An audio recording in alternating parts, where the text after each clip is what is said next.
Olá, vocês estão no Clube de Leitura do Pregador, um dos projetos do Exposição Bíblica. E a cada mês nós desenvolvemos a leitura supervisionada de um livro na área de pregação. Nesse mês de outubro, nós tratamos do livro do Dr. Shedd, Palavra Viva, Extraindo e Expondo a Mensagem, um livro de pregação, ok?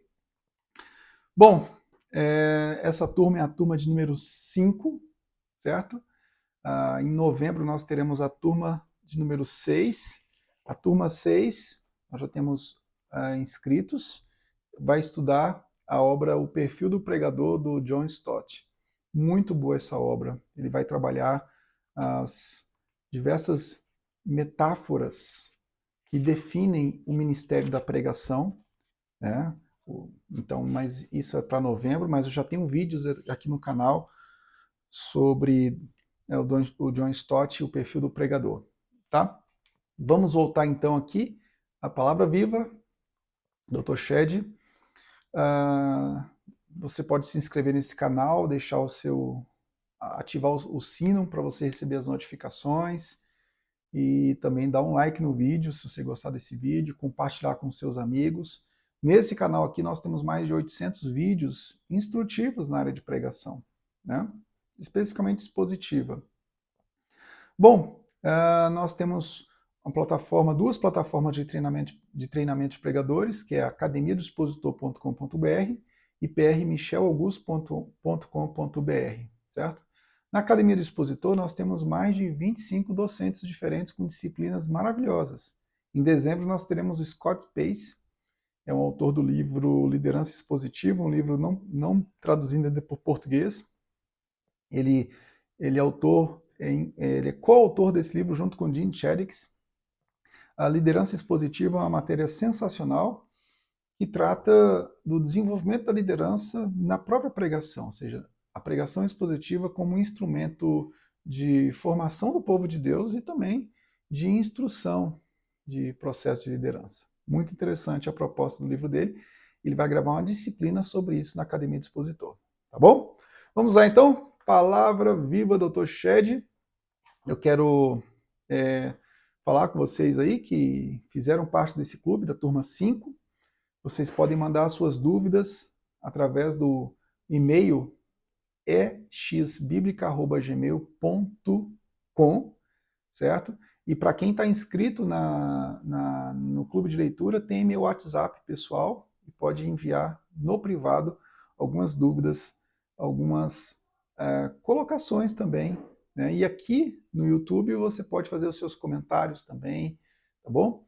Então nós temos aí um mês de leitura compartilhada, os grupos recebem dicas durante o mês, eu interajo com alguns deles no privado, algumas pessoas que fazem parte dos clubes, dos mensais, acabam virando colegas e compartilham experiências, enfim, muito legal essa oportunidade. Vamos lá então? Bom, sobre o livro Palavra Viva, Extraindo e Expondo a Mensagem, do Dr. Shedd. A pregação expositiva, ela tem uma regra básica, né? Então, os manuais de pregação expositiva, eles vão trabalhar a seguinte questão: leitura, explicação e aplicação. No geral, esse é o esqueleto que forma o arcabouço da pregação expositiva. Porém, tem uma dinâmica que nem sempre é tão bem explicada com clareza. A dinâmica é: com a exegese e os princípios hermenêuticos, né, e o princípio geral hermenêutico que a gente adota é a busca da intenção do autor. E claro, tem outros princípios hermenêuticos específicos, mas o princípio geral é a busca da intenção do autor, do texto, né? Então, a exegese hermenêutica busca encontrar a exegese e os princípios hermenêuticos que auxiliam no processo exegético, nos ajudam a encontrar uma tese, né? E essa tese nós transformamos numa ideia central. Outros autores chamam isso de tema, ou proposição, ou mensagem do texto. Por exemplo, o Shedd chama ideia central de encontrar a mensagem do texto, né? Mas é tudo a mesma coisa. Essa ideia central, ela é provada através dos pontos do sermão, né? Os pontos do sermão, nós extraímos os pontos do sermão a partir do esboço analítico, que é a divisão do texto, que se torna um esboço homilético. Então, a tese vai corroborar, vai provar, vai explicar, vai ser explicada e corroborada através desses pontos. Então, esses pontos do sermão, que a gente chama de esboço homilético, vão comprovar essa tese, né? E tudo isso a gente leva para o púlpito, né? E essa ideia central, a gente trata ela desde a introdução até a conclusão. Isso no caso do sermão dedutivo, né? Que é o sermão tradicional, voltado para uma pregação com herança da Idade Moderna, certo? Sermão indutivo, eu tenho um vídeo aqui que fala sobre isso. Vamos lá. Quando a gente olha para a obra do Dr. Shedd, ele segue a seguinte dinâmica. Primeiro, nós pregamos para transformar, né, a imagem de Cristo, usando a autoridade da palavra, ou seja, a autoridade do pregador não é o que ele diz, o que ele pensa, mas é a palavra. Pregamos com compromisso, com preparo, meditando no texto, né, inicialmente. Depois nós buscamos a mensagem, que é a ideia central, e fazemos aplicações. Ao final de tudo, a gente organiza tudo isso no esboço, né, e prepara a introdução, a conclusão e as ilustrações. Pronto. Essa é a metodologia da pregação do Shedd. Bom, o que eu queria destacar aqui, nessa metodologia da pregação do Dr. Shedd, é a parte de meditação, né? Todas as partes da preparação e entrega do sermão são importantes, mas eu diria que o pregador, ele precisa muito, e esse é um tema às vezes que é esquecido pelos pregadores, nós pregadores, é a meditação pessoal, inicial com o texto, né? No aconselhamento bíblico, o pessoal chama isso de autoconfrontação, mas é a mesma coisa. A meditação, a autoconfrontação, a meditação e a autoconfrontação no frigir dos ovos dá no mesmo, que é a transformação pessoal que nós temos que ter para poder pregar ou aconselhar, né? Bom, a meditação para uma autoconfrontação é uma parte muito negligenciada, né? E nós não devemos meditar somente quando pregamos, mas é constantemente. Então, nós não somos profissionais do púlpito que vamos meditar no texto bíblico somente quando vamos pregar, né? Isso é perigoso, né? Isso é muito perigoso. O Charles Spurgeon diz o seguinte: olha, vocês correm o risco de alimentar o povo e passar fome. Então, quando eu alimento o povo e eu não medito na palavra que eu estou alimentando o povo, eu estou passando fome. E que incoerência é essa, né? Como é que pode, né? O povo ser alimentado e você passar fome? Não existe isso, né? E, bom, a causa da fraqueza dos pregadores é exatamente essa. Bom, não há uma meditação devida no texto antes de pregar. O pregador prega, e depois que prega, ele não tem o depósito daquela mensagem no coração. E não aplica aquilo no dia a dia. Né? Por quê? Porque não houve uma meditação prévia. Então ele vai pregar profissionalmente. Né? Ele deixa de viver o que prega. E aí ele sofre muito.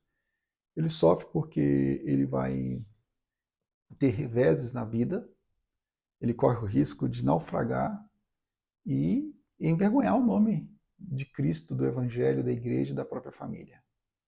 Né? Bom, acima de tudo, a nossa meditação, a autoconfrontação não é simplesmente para deixar de passar uma vergonha pública, mas é para glorificar a Deus, para ser transformado à imagem de Cristo.